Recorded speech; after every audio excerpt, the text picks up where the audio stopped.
this feeling that I don't matter because my parents separated. So anybody on this planet whose parents have separated, does it automatically mean that they don't matter?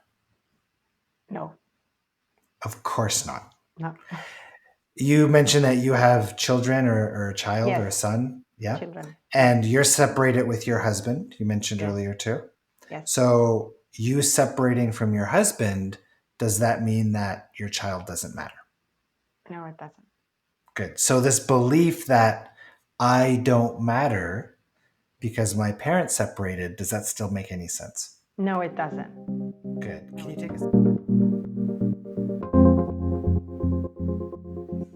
All right. Welcome to Change Your Reality. I'm your host, Nick Breau, and today we are doing a segment of 5 questions.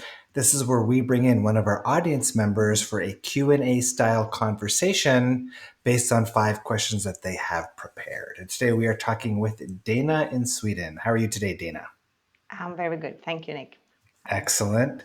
And tell us a little bit about your journey, your self help, law of attraction journey up to this point.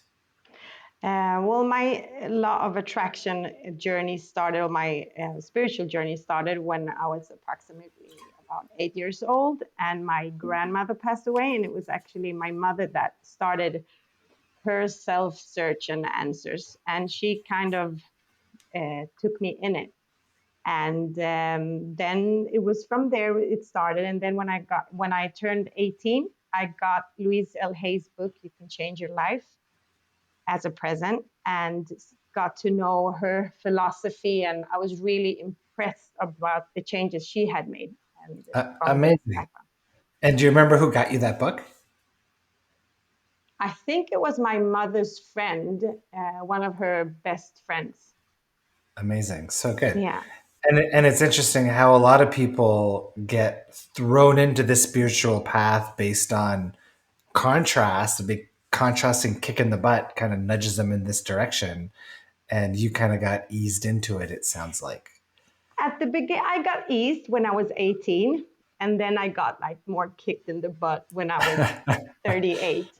So, So so the universe was just warming you up for your kick in the butt. It gave you a bit of it a was, it was, it was. But awesome. I'm And very grateful for that. So good. And who are some of the teachers you kind of listen to or follow now?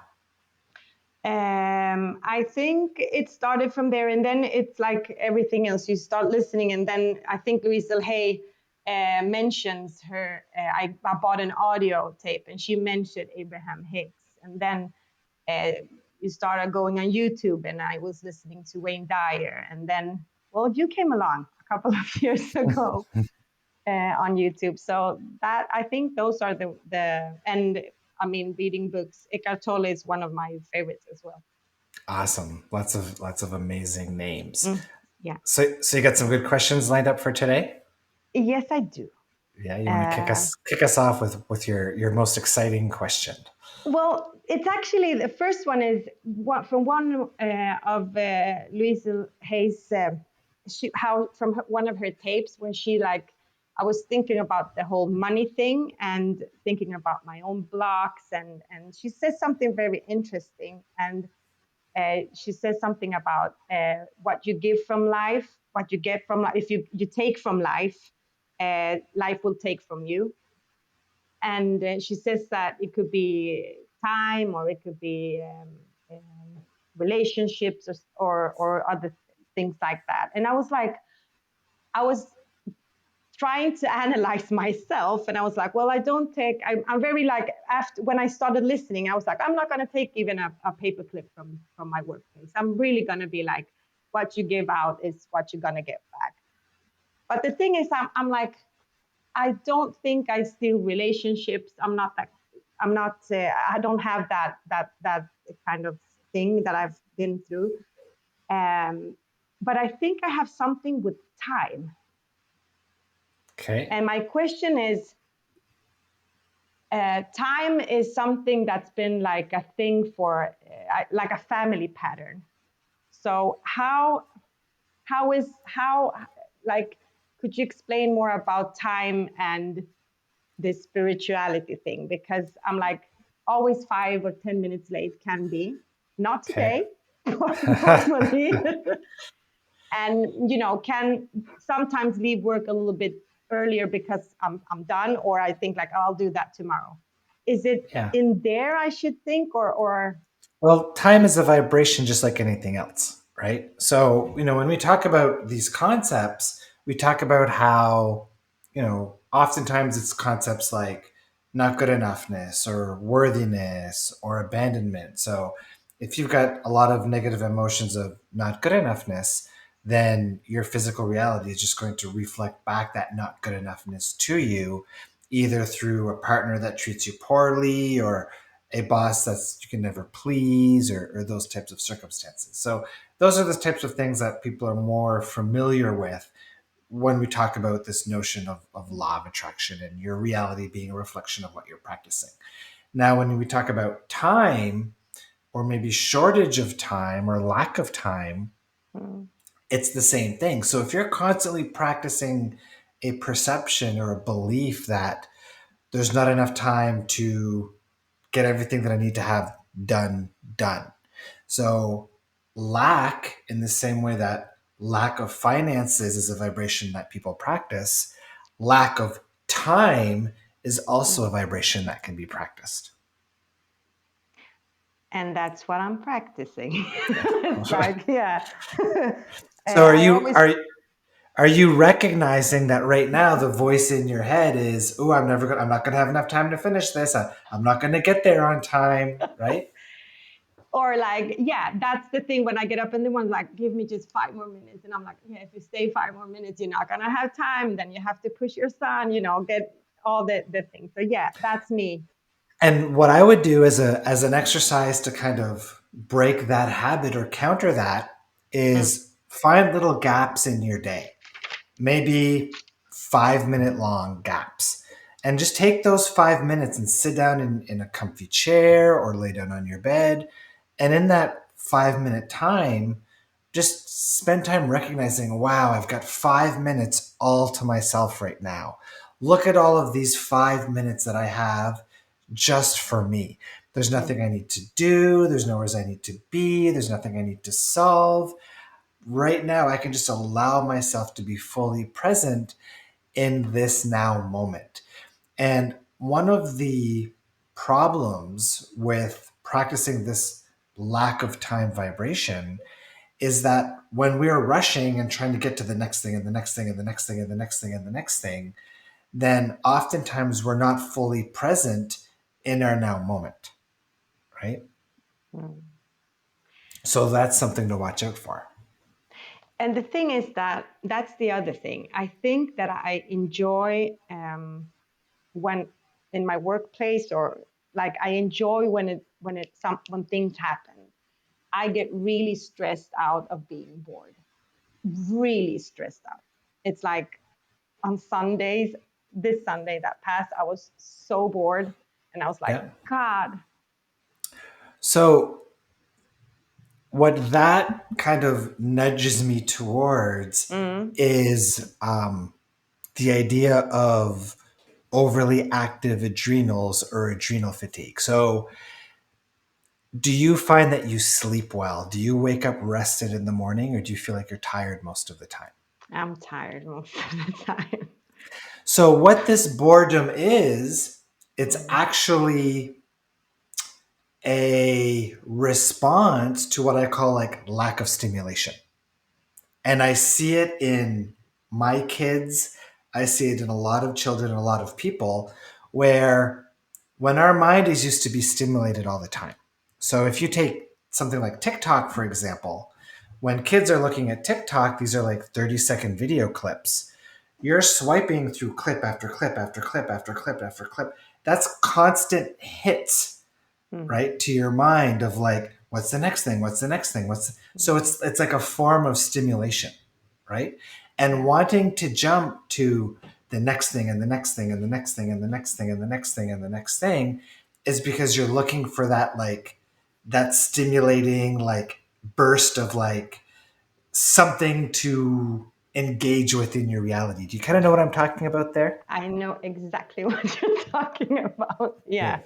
So the boredom is not necessarily boredom. If you really sit with it, I don't think it's boredom. I think it's the mind wanting that adrenal hit, wanting that stimulation, wanting to consume the next thing. Does that make sense? That makes so much sense. And the thing is that I've even thought that I've got like the thing that I'm running. I'm always running from feelings, from I think it's actually I'm running so fast so I don't, because I've been complaining like that I don't get the signs that life is giving me. No, of And course not, and because you're and running. do you see how the first thing we talked about, which was the lack of time and the rushing, right? Do you see how that relates to what we're talking about now, which is stimulation and possibly adrenal fatigue? Because Mm. your mind is like, it's always looking for the next thing, Yeah. right? And that's what pulls you into this pattern of rushing, next thing, next thing, next thing, next thing. And that, I can relate because it's something that I've been working through for myself these last few years, Mm. really trying to slow down. When I did those 10 years in tech, in startups, in the startup world back in the early 2000s, it was about first to market, and you got these deadlines and you got to get it done and out the door now, now, now, now, now, now, now, Mm. right? So I think a lot of society is conditioned, and a lot of people listening to this episode are going to relate to exactly what you're talking about. Yeah. Oh, that's good. That's good. If it could come up, that's really good. Yeah, That's giving me a lot to think about. and don't see it as like something that's broken or something that needs to Mm-hmm. be fixed, but understand that from a manifestation, from a law of attraction standpoint, our power is when we're present. And our power is when we're grounded in our physical reality. So the more you give yourself permission to slow down and the more you take the steps to slowing down, both physically and energetically, the quicker you're actually going to move forward in your physical reality. I've heard you said that a lot of times in the calls and everything, and I was the first like thing that popped up is like, yeah, and that's not so weird that I have then this physical reality where I have a boss that just pushes, like I have my calendar booked up from like 8 o'clock until like 4:30 when I Right. leave, and it's just blah blah blah blah blah blah, and it's perfect for me because I can still run, but I feel that's why I'm so drained when I get not that much anymore, but I can see it. I really get what you're saying. Absolutely. So yeah, so I need to slow down, and that's I think where also my job situation will have to start and to change. and for me it's impacted so much, so even like physical health. So for me, and I'm not a medical doctor, I don't give medical advice, but for me and a lot of clients that I've worked with, when your adrenals are go go go like that, when you sleep at night, you don't get into the deepest REM cycles, and in the deepest REM cycles is where your body goes into rest and repair mode. So Mm. our physical health is also dependent and correlates to our adrenal health.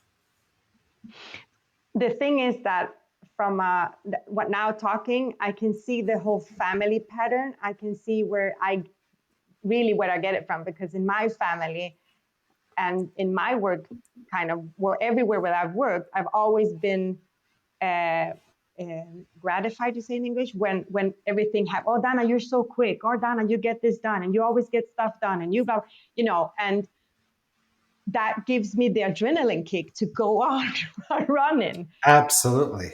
So for me, this is gonna be like, okay, Oh, uh, if you can implement what we're talking about today, this is yeah, going to completely transform your life.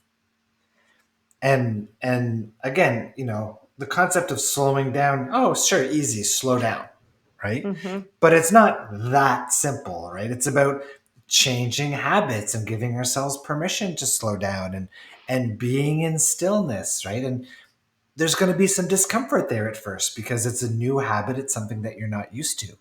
But once you really start to settle into that stillness and that slowness, and once that discomfort starts to dissipate and you're building this new muscle, it's going to feel so good for you.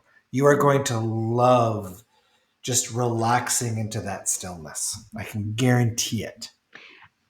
I'm absolutely sure about it because I know exactly what you mean. I like need to be have had a really intense um like workout for me to get that feeling. And I've been working on I have been working on slowing down, and I've been more conscious about, so it's Yeah. really it's fantastic that we're actually talk about it. So Do you want to play with the probing question really quick? yes, please. Okay. So out of your head, ground for a second, because I know you're probably a very analytical person. So take a deep breath, and what's the first thing that comes to mind when I say it's not safe to slow down because if I do, I will make it. The I first won't make it. ah, well, the first actually first was I will die. Okay. And do you see how these beliefs, like if I slow down, I will die, or if I slow down, I won't make it, would get in your way of giving yourself permission to slow down? Absolutely. Good. Now, if I slow down, which I've slowed down tremendously over the last couple of years, if I continue to slow down, will I die? No, you won't. Do you have friends who are go, go, go, go, go, go that you could think of off the top of your head? Do you know other people that are like that? No, they're actually quite calm. Okay. What about at work? Are there people at work that you see that are like that? Mm, I think it's my boss actually. Perfect. So if your boss was like that, go, go, go, go, go, go, Mm, if she gave herself permission to slow down, would she die? no, she wouldn't. Is there anybody on this planet where if they gave themselves permission to slow down like that they would die? No, they wouldn't. Okay, good. So can you recognize that if it's safe for everybody else to slow down, Mm, that they won't die, mm, that it must also be safe for you? absolutely. Good. Can you take a second and just let that sit? And Yeah. can you recognize this belief that if I slow down, I will die? Can you recognize this belief doesn't make sense? Yes, I can. Can you feel that feeling that this belief doesn't make sense?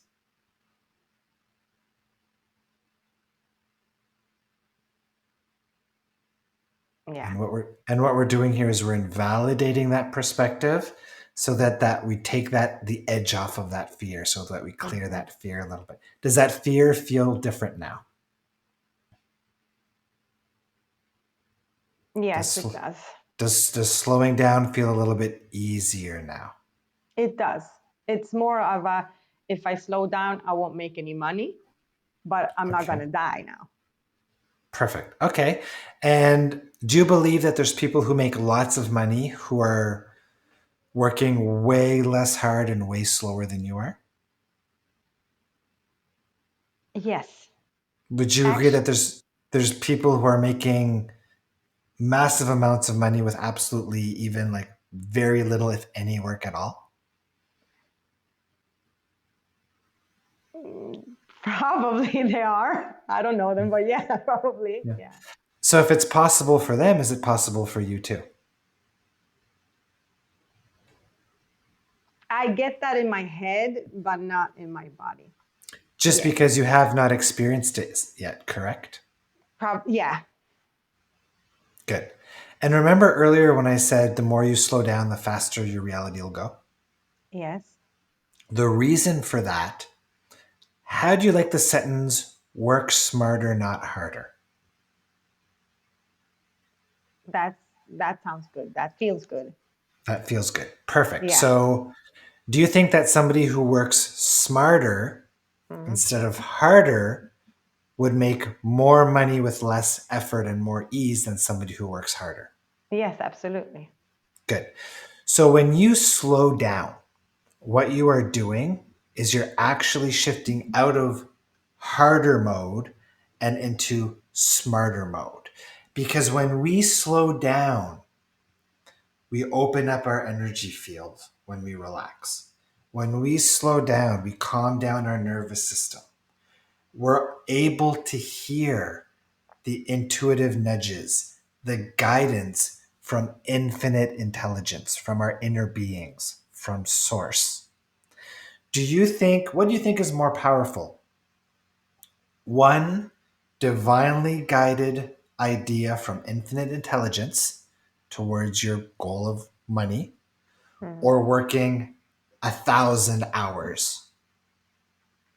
Well, obviously, your first option.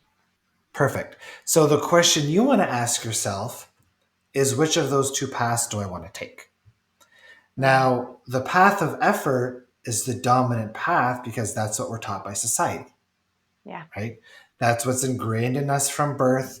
That's the go to. That's what we're taught. You got to work hard to earn your money, blah, blah, blah. But there's a smarter way, right? When you learn that you are not just a human being, but you're so much more than that. And when we allow the more than thatness to come through and integrate with who we are, which is that quantum version of ourselves, that 5D version of ourselves, Mm. that's what puts us in our power. That's what allows these beautiful inspirations and these beautiful ideas to come through from source. And I can guarantee you that all of our inner beings are a hell of a lot smarter than our inner critics. Yeah, absolutely. So, how does that feel when I say all of that? It's a big relief. It feels like Good. a big relief. I feel like a big relief, and my head started going. So how do we deal with the boss? So here's the thing. So, for people who are listening right now, I don't want you to go quit your job and say, Nick told me I don't have to work anymore. There's No, a smarter way, right? absolutely. And I know that that's not the way. It's Right. just that when you said, that my mind went, yeah. So, Yeah. So um, it's about integration, right? It's yeah. about saying, okay, I'm consciously aware that there is another way, or that another way might even be possible. And Mm, you're in the membership community, you're in the collective, so you're in a yes, great space to be learning this stuff and getting the support for walking this path. But you don't absolutely. have to leap in full diving on into the deep end head first. Work at your job and then set your intent. Okay, I want to slow down. I know there's value for me in slowing down. I know slowing down is my next step of expansion. So then Mm, it's saying, okay, so that version of me who is slowed down, how's it feeling differently? What action steps is it taking differently? What is it believing differently? mm, And then it's you every day setting your intent to be a little more of that version of you. So maybe it's telling your boss, you know what? 8 hours of meetings is great, but could you please cut me down to 7 hours of meetings because I just need a little bit of more breathing time between those calls. So it's about you saying, okay, the slow version of me, that template reality version of me who is living at the pace that I want to live, how can I start being that person today? the thing is that I've already started. I have like this is the funny thing is I have this alarm set every hour on my phone, and everybody at work knows that my alarm sets every hour on the hour, because that was my way of saying, okay, like when the alarm sets, you take like a big breathe, or you like I love find. that. I do that, So but yeah. when your alarm goes off, Mm. that breather that you take, is it a 10-second breather? Is it a 25-second breather? Or is it a 2 hour breather? Or is it always different? It's always different. The days when if I get a really nice adrenaline kick, I just turn it off and go on running. But the days when I'm a little bit more grounded, and I've I mean, how you say, sunk in the sun in the morning, and I've been a little bit, done my stuff in the morning, so I know that I'm a little bit grounded. Then my alarms help me to just, I think I take one or two breaths. But Okay, here's what you're going to do. You're going to annoy your coworkers even more. You're going okay, to use two alarms. So when two. alarm number one goes off, Yeah, that's when you start alarm number two.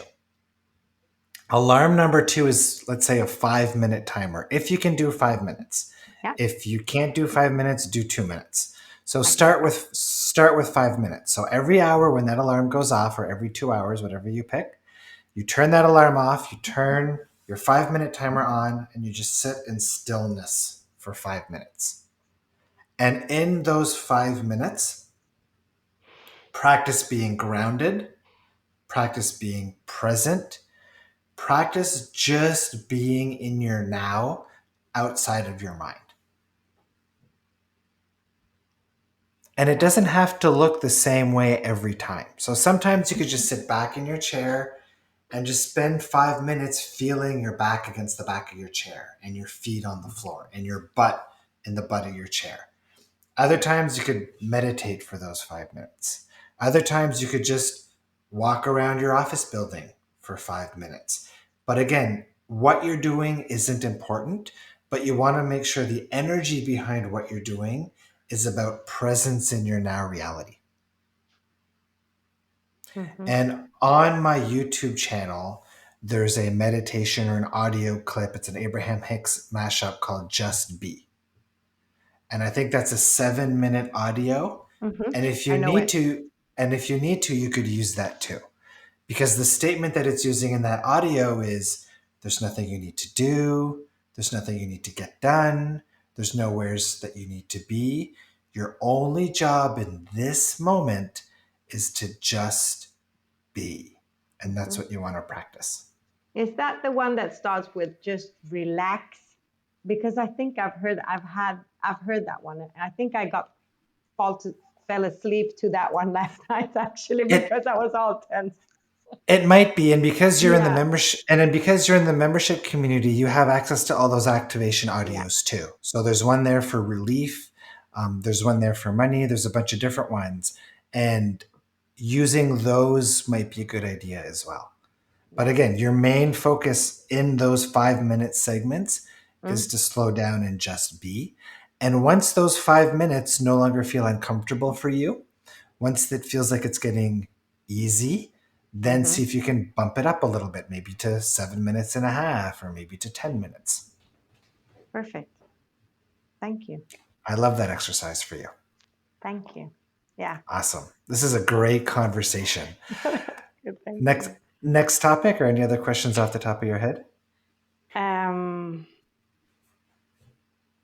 I have this fear of it's a real for me it's like I can't analyze it. I can't like get it because I was in a long relationship with my ex-husband for 18 years, and it was quite a turbulent.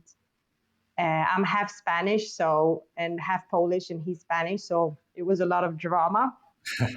Um, but the thing is that I have this fear thing with him. It's like he triggers fear in me that goes like way back, like from I've really tried to, and I think I found the root of it. It's like when my parents split up, I was 4, and I can like go all the way back to there. That's how far I've gotten there. But it's amazing how he can say something and it just triggers this amount of fear. And I don't know really what to do with it. Yeah, so I love that you're going here. And so the first thing to recognize is it's never the circumstance, but it's Mm-hmm. our perspectives and the emotions we carry around that circumstance. So one example that I like to use is the actor The Rock, right? You know who The Rock is, Yes, I Dwayne know. Johnson. Yes, I do. So if somebody walked up to The Rock and say, "Hey Rock, you suck."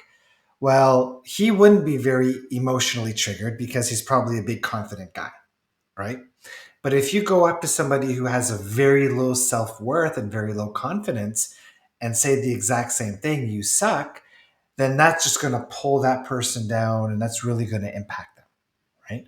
So again, the same circumstance, different response. So the responses that we have to circumstances are based on the programming that we carry. So you identifying that this trigger around your ex-husband relates to, something in childhood Mm, makes perfect sense, and that's a sign that you're very self-aware, which is awesome. yeah. So what you want to do is ask the question. So to you, this trigger, it feels like it's an unsafe feeling. Yes, it's I'm gonna be left feeling. It's So an the abandoned feeling. abandoned. Thank you. It's an abandoned feeling. Yeah, and that makes sense because if your parents split up when you were 4 and your dad went to live somewhere else or your mom went to live somewhere else, then that would explain that abandoned feeling. Absolutely. It was quite dramatic. My parents divorced because it was like the early 80s. So my dad went back to the Canary Islands, and my mother immigrated from Poland to Sweden when she was 18. So our base was in Sweden. And I mean, no internet, no nothing. So dad like disappeared literally for that. And my mom emotionally disappeared. So I felt abandoned at 4 from both of my parents. And I know that that triggered a lot of, I set a lot of patterns, how to please and how to like not listen maybe to my own feelings.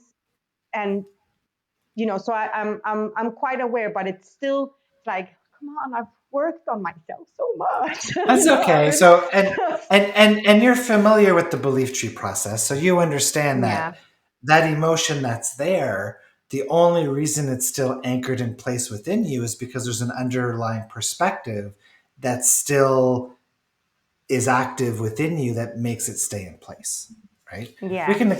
I don't want to get into this huge clearing session on this No, no, call, no, of but course. let's play with it a little bit if you want to. Yeah, please. So is it a feeling of I'm all alone? Is it abandoned? If you could really label this feeling, what would you label it? It's quite an very uncomfortable fear of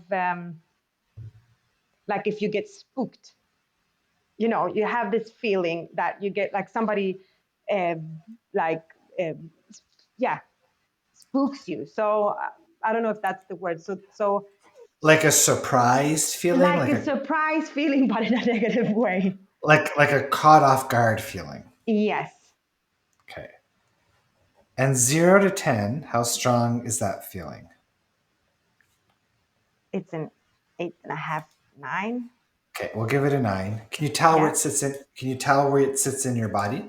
yeah. It's like the chest, solar plexus, and like in between, Okay, so and we'll say goes it's up. in your solar in your chest. Yeah. Now again, let's kind of get you out of your head. See if you can ground down to your feet, drop into your body without analyzing, without thinking about it. What's the first thing that comes to mind when you think that surprise, caught off guard feeling? I feel that way because,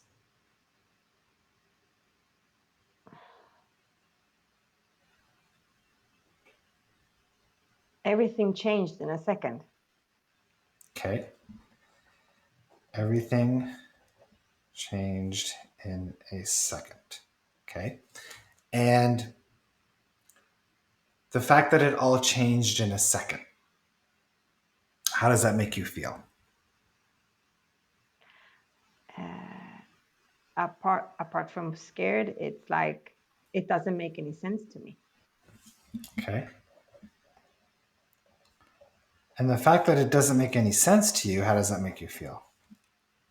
It it's like why should I invest or something like that? Like why should I care? Why should I? Um,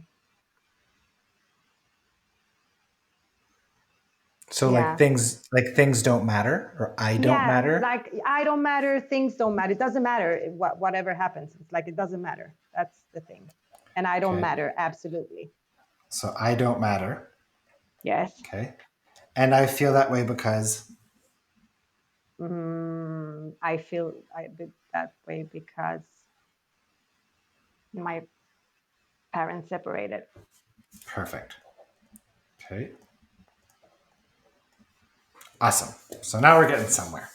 So for anybody who's familiar with the belief tree process, we've just gone down multiple layers of branches to find what seems like it could be the root belief that's anchoring this top level caught off guard feeling in place. So this feeling that I don't matter because my parents separated. So anybody on this planet whose parents have separated, does it automatically mean that they don't matter? No, Of course not. no. You mentioned that you have children or a child or Yes, a son. Yeah. children. Yeah. And you're separated with your husband, you mentioned Yes, earlier too. yes. So you separating from your husband, does that mean that your child doesn't matter? No, it doesn't. Good. So this belief that I don't matter because my parents separated, does that still make any sense? No, it doesn't. Good. No, Can you it take a doesn't. second and really acknowledge this belief is not true? And even though the 4 year old me way back then believed that it didn't matter, that she didn't matter, can you see that that simply wasn't true?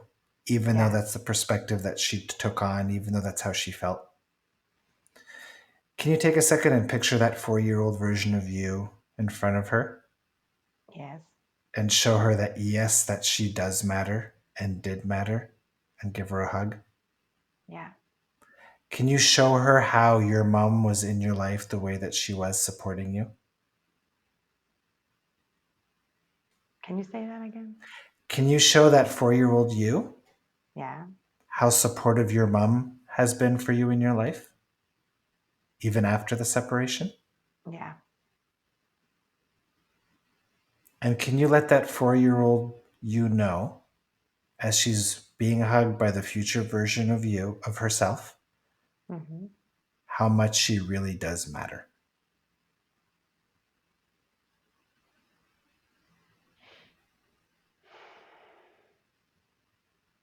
And is she letting that in? Yeah. She's sobbing a lot. Good. And are you allowing yourself to take that in, this fact that you actually do matter, that you've always mattered, even when you couldn't see it? I'm I'm I'm I'm getting there. Yeah. Good. Ooh, that was a big one. Good. Would your inner being say that you matter? Yes, it would very much. Would I say that you matter? Yes, you would. Would your son say that you matter? Yeah. Absolutely. So you absolutely do matter. You always have and you always will, just like everybody else on this planet. Mm, that's amazing. Good. Do you feel a little bit lighter now? Oh yes, I do. Good. It did so many things that just fell into places you cannot even imagine. Good. And this is also going to help you to slow down because you not slowing down is you seeking to validate that you matter through accomplishment. Yes, Now, that caught off guard feeling that we started off with, which you said was a 9, does that feel a little bit different now? absolutely. It went down like 2. Awesome. It's yeah, practically doesn't. It's a 1. I I I can feel it like going away. Just need Awesome. to sink it in And because it's and take a second and recognize too how if you're always operating with this underlying fear of being caught off guard, again, how is that going to impact your adrenals? Right? mm, That literally falls in again in play in this field of not letting yourself slow down. yeah, Right? This is so good for you. This is going to be absolutely life changing for you. I cannot wait to hear an update from you in the next few weeks. yeah, you will. Any final questions or comments before we wrap up? I just tell you that I'm so grateful. I just love your work and everything. So I'm, you know, just thank you. I'm so happy that I found you on YouTube and bought your book and how life unfolded itself to this moment because this has A- been amazing for me. And it's just going to keep getting better and better. I'm proud of you for the work you're doing, not only for yourself, but for the ripple effects it's going to have on your son or your Yes, kids and the people around you. Um, this is the most life changing work anybody can do. And the more people that are doing this work, the greater impact it's going to have on raising the vibration of this planet and making this a better reality for everyone. yeah. Thank you so Awesome. much. Thank you so much for playing with us today, Dana. That concludes today's episode of Change Your Reality. If you'd like to be a guest on the show or join our membership community where we do this work in a group every week or almost every week, you can find all of the details on the website at nickbro.com. Bye for now. That's it for today's episode of Change Your Reality. If you'd like to apply to be a guest on the show, to join our membership community, or to be trained as a facilitator, you can find all the details on the website at nickbro.com.